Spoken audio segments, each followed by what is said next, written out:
I'd just like to say hello to my mom and dad back in Lansing, Michigan.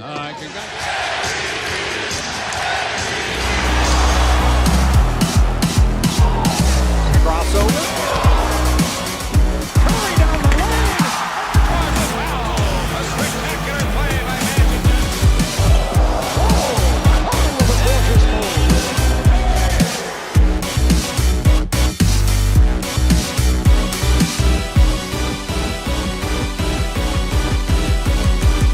Got it!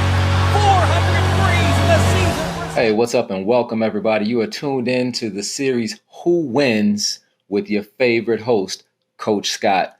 Welcome to the Lab Elite Training. I'm going to be discussing in a hypothetical matchup, the 1986-87 Los Angeles Lakers versus the 2016-2017 Golden State Warriors.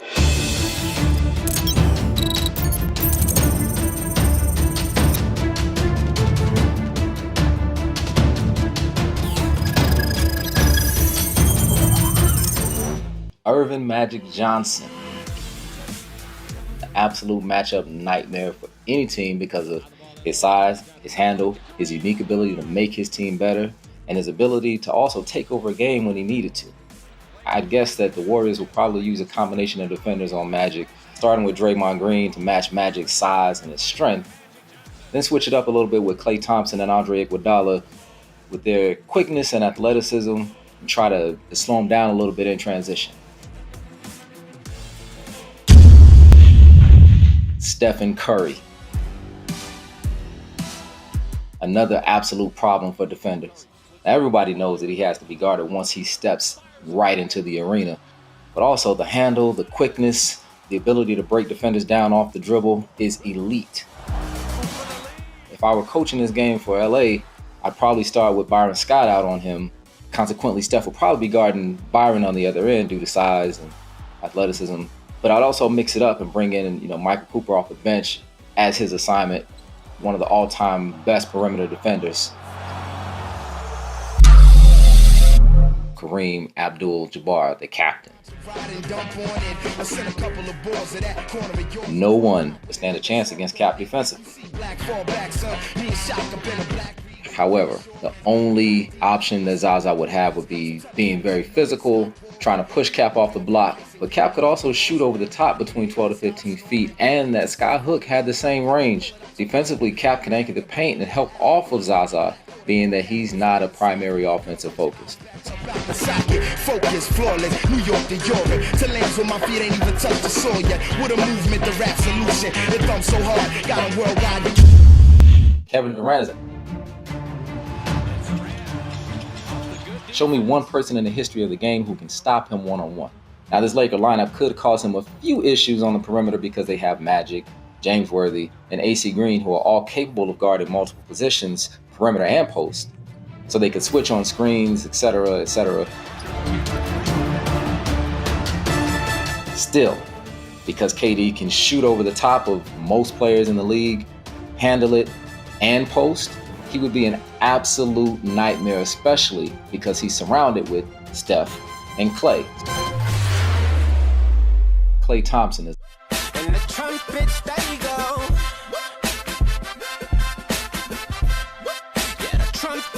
another one that you have to guard at the door before he puts on a uniform. His shot overshadows his athleticism. His ability to get to the rim and finish through contact helps to open up the mids and the threes for him and others. Defensively, the Warriors could hide him on somebody like AC Green before he switches on the Magic.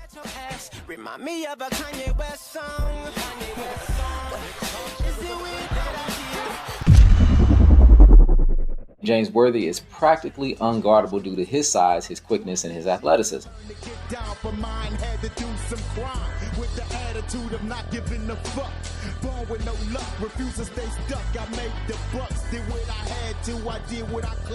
Big game can shoot it, can drive, can finish.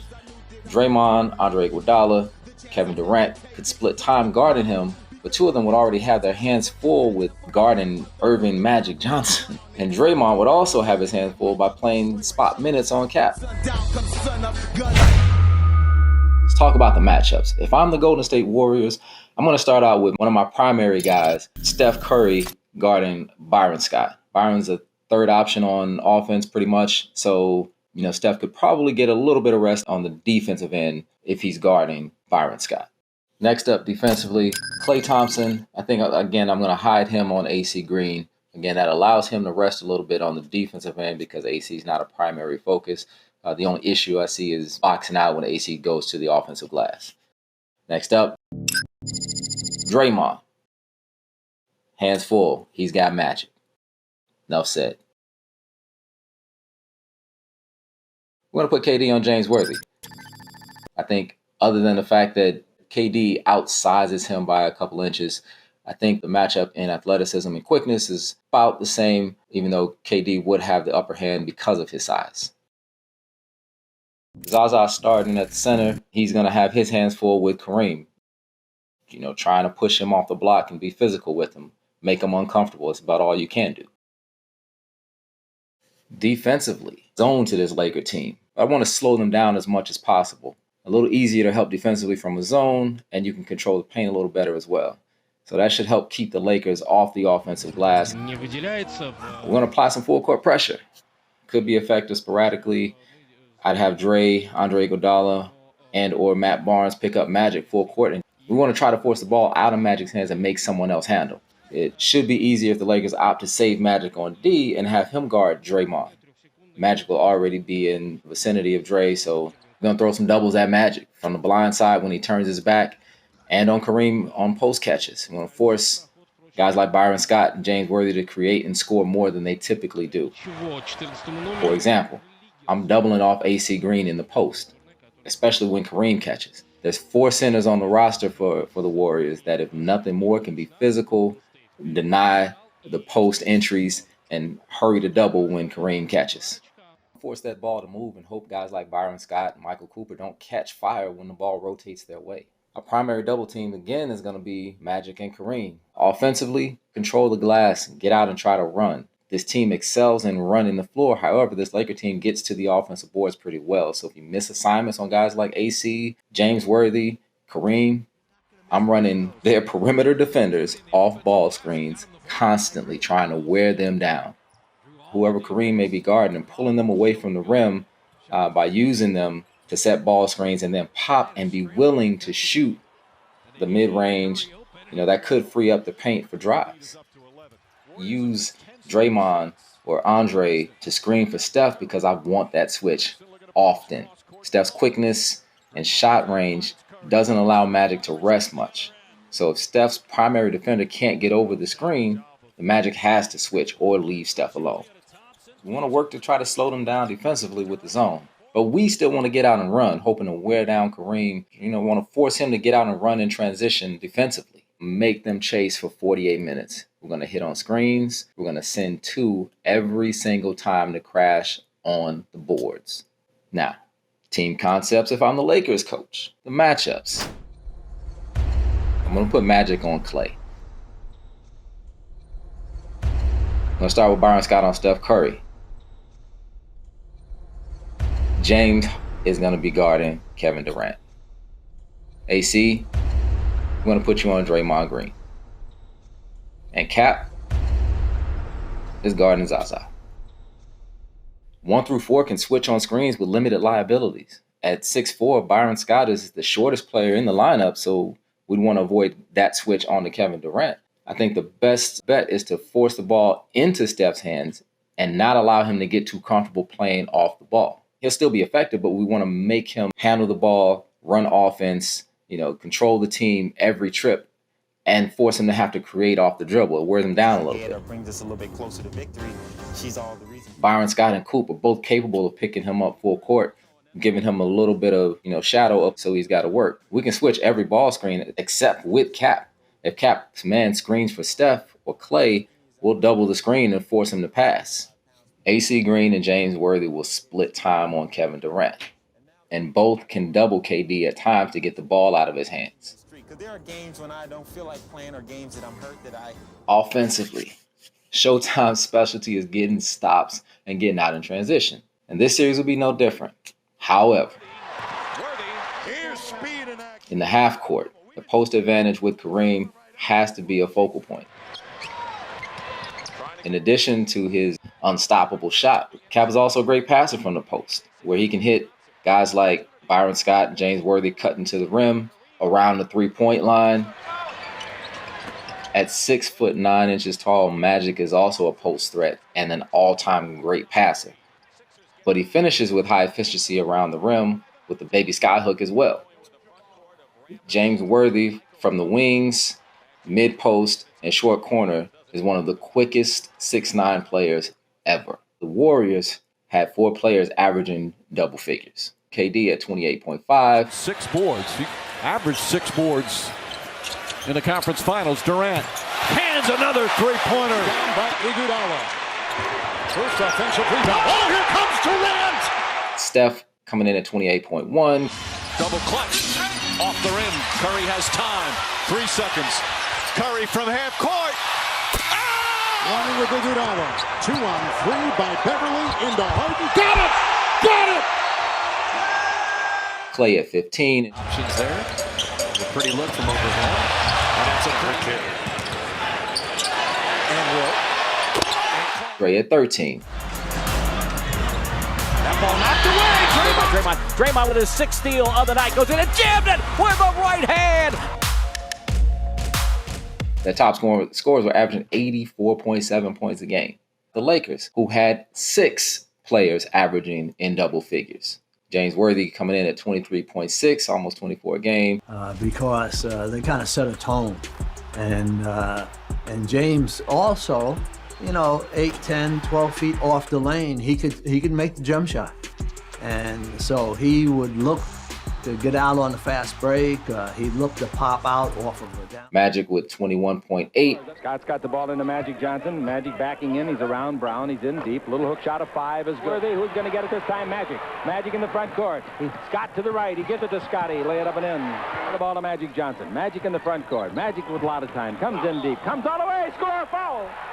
Magic's got in low on McKenna, backing him in. Down the middle, a hook shot of 5 is good. He's in the post. It comes to Scott to Magic. Magic dribbles on Turner in deep. It'll count if it goes. It goes. Final minute of play here in the third quarter. Magic with the ball. Magic's 20-footer to tie it. Got it.